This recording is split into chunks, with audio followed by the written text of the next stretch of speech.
Bismillahirrahmanirrahim. Assalamu alaikum and welcome to Evening News. This is Aminat Shyama. Let's have a look at tonight's top stories. Local Government Authority LGA reveals plans to establish a local governance forum to strengthen the local governance system and work jointly to promote local democracy and governance.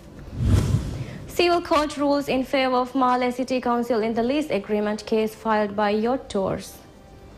And government's Get Set loan scheme designed to promote youth entrepreneurship is enjoying great public response, says Youth Ministry.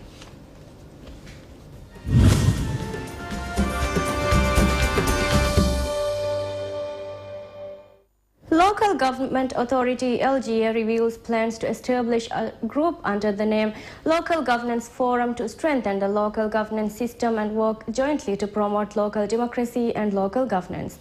LGA says that the group will be established in such a way that relevant state institutions, NGOs and independent individuals can take part in the efforts, and that it is an unofficial platform to uphold and promote the local governance system at a national level.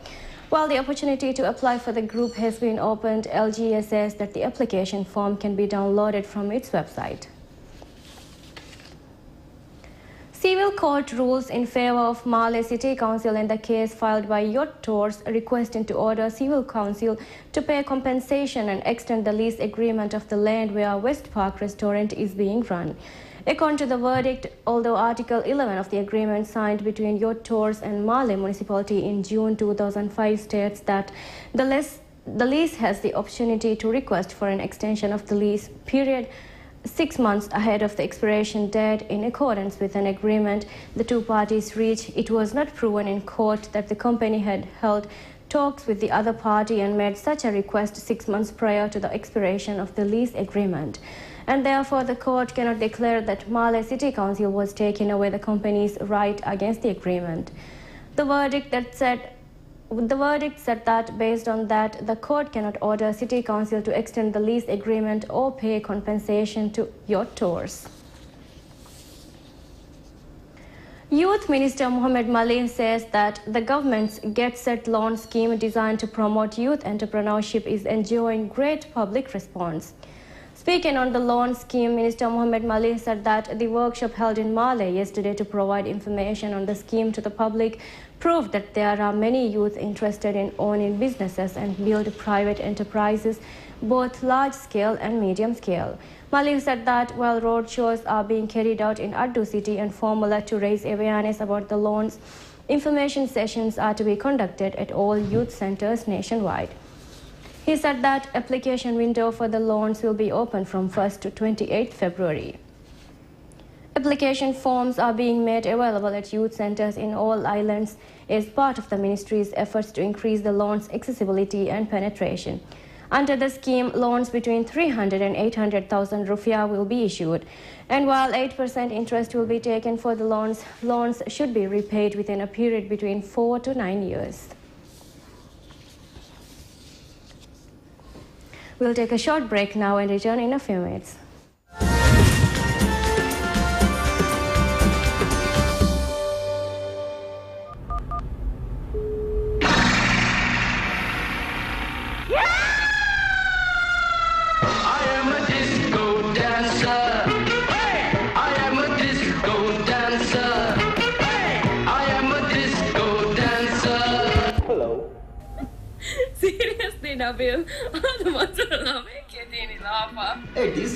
Beenun laveng activate kolleva magoja savaf hatere sumaka SMS kurava. President Abdullah Yamin Abdul Gayoom has sent a congratulatory message to the President-elect of Croatia, Her Excellency Kolinda Grabar-Kitarović, following her recent victory in the presidential elections. In his message, President Yamin has said that it is with great pleasure that he extends sincere congratulations and best wishes to the Croatian president on behalf of the government and Maldivian people. He has noted that Croatia getting its first female president represents a noteworthy milestone in the country's constitutional history. Expressing confidence that Croatia will achieve new heights of progress and prosperity under the new president's leadership, President Yamin wished President Kitarovic fortitude in discharging her duties.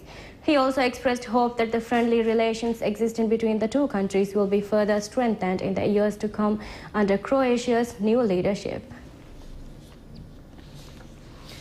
Foreign Minister Dunya Momon has congratulated the new Foreign Minister of Sri Lanka, Mangala Samaravira, who was appointed to the position yesterday. In her message, the minister said that as close friends and neighbors, Maldives and Sri Lanka share a unique relationship and that the Maldives has always attached the highest importance to Sri Lanka. Recalling Sri Lanka's valuable contribution in fostering the bonds of friendship between our two countries, Dunya expressed confidence that the close bilateral relations will be further expanded during the new minister's time in office. It is stated that the Maldives is looking forward to working closely with the new leadership in further strengthening the strong partnership between the Maldives and Sri Lanka and in advancing common interests on regional and international matters.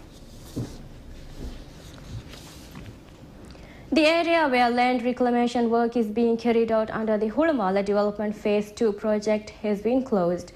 Transport Authority says that the reef pass between Farukolfushi and Furanafushi has been closed because land reclamation work is underway and will remain closed until the dredger is moved from the area.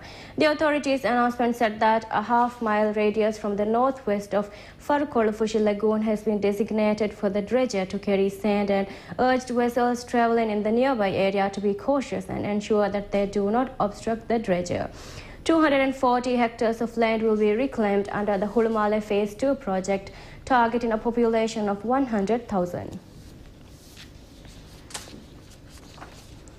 Western Australia Police Chief Carl O'Callaghan is in Maldives on an unofficial visit. He arrived yesterday and is set to depart on the 20th of this month. Mr. O'Callaghan was welcomed at Ibrahim Nasir International Airport by Deputy Commissioner of Police Mohammed Saeed and former Deputy Commissioner of Police Ibrahim Latif, who is currently working as a special consultant at the Western Australia Police. Although Mr. O'Callaghan is on an unofficial visit, he is set to meet Maldivian Police Chief Hussein Wahid, executive officers of the Maldivian Police Force and some government officials. According to the Maldives Police Service, Mr. O'Callaghan will be meeting heads of various directorates and commands to discuss ways the Western Australia Police can assist in developing the Maldivian Police Service. He is also scheduled to meet the entire police force during the upcoming Thursday forum.